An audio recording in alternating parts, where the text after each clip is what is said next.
This week's lecture was about labor as it relates to architecture. So essentially, who creates this architecture that we study and learn about?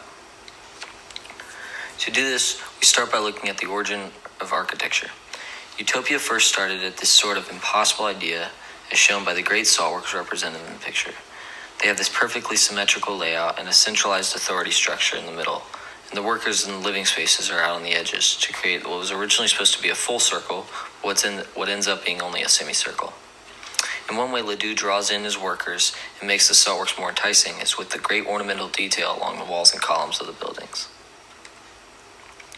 Then Charles Fourier comes along and decides to reinvent this idea, but with more power given to the workers. So he comes up with this single unit model called the Phalanxer with fairly odd specifics to it. For example, 1,620 people is this perfect number of workers at a 7-to-1 ratio. The goal behind all of this being to better the lives of the workers. Alright, so he was always promising better. So this of course reminds us of modern day Silicon Valley, where companies have created sort of recreational environments for their employees so that they may enjoy their work and their working environment more. Next comes the strangest of the three utopian models, the Great Brick Dwelling House. This weird design looks like something from a horror movie and is referred to as a Shaker Village. The Shakers as they called them, strived for Christian vocation and rejected the values of immediate family. Looking at the inside of one of these feels like an insane asylum. They're weirdly symmetric, split right through the middle to separate the men from the woman, and they're super plain.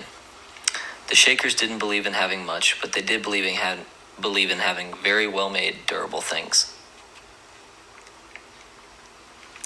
Moving along, we have the Tenement Reform Act caused by overpopulation in the city.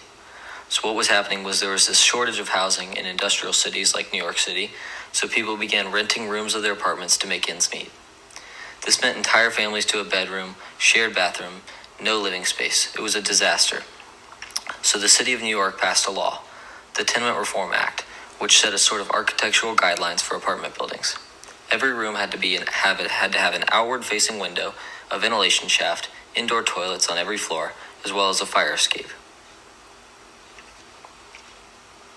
So Germany follows suit and creates this idea of housing as a human right, this idea that everyone deserves healthful habitation. This gives birth to Frankfurt, which is a new model of living where huge, easy-to-build factory-like structures are made for the people to live in, and they were only required to pay 25% of their annual income to do so.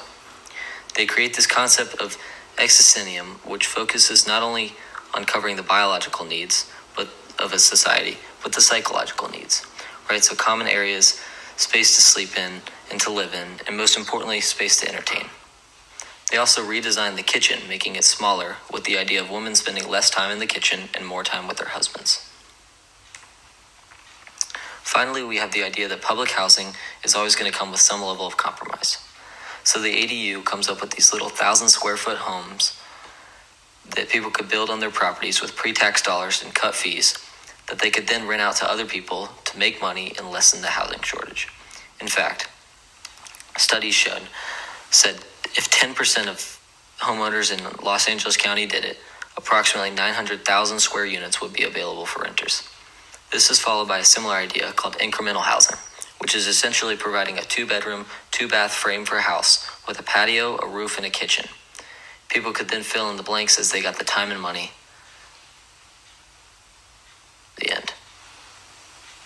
Okay, so architecture begins to change because of machine production and its advances in technology. We begin to see efficiency in labor and collaboration with these machines and its effects. We learn about these artisans that take pride in their work, and this is visible here as he is pointing back towards the cathedral that he took part in creating. And you get a sense of accomplishment in the work. And then we see the anonymous collective of workers coming together to create beautiful pieces of art, such as the cathedral right here. And with their experience as being an architect, builder, and engineer all in one. They are able to solve problems as they arose and are able to create as they go, such as the use of the double vaulted hallway, as you can see here,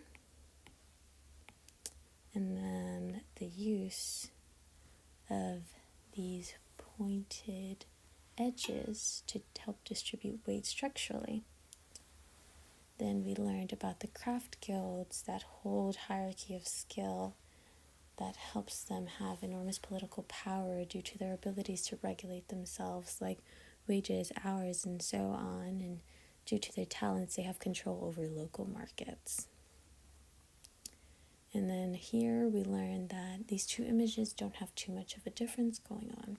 We notice that these are both timber frame buildings with long rectilinear shapes, right? And then we see that they both have pillars, except one is less obviously used for structure and is used more to be decorative. These both have French porches as well. And we see that the craft under the plantation is just as good as that of the wealthy and is successful in doing so much with so little. And then we come to a compromise of both quality found in the guild system and the time efficiency found in the factory system, which we can see here by Morris. And then we learn about the architect becoming a modern profession where before it could only be for the wealthy social class. And then you see that with this becoming profession, you no longer have the need for a mason, but now have more use of a labor worker. Which then brings a discussion if an architect should be considered a worker. And in specifically, the draftsman / junior designer should be, because they face factory workspace issues with long hours and difficulty in becoming recognized.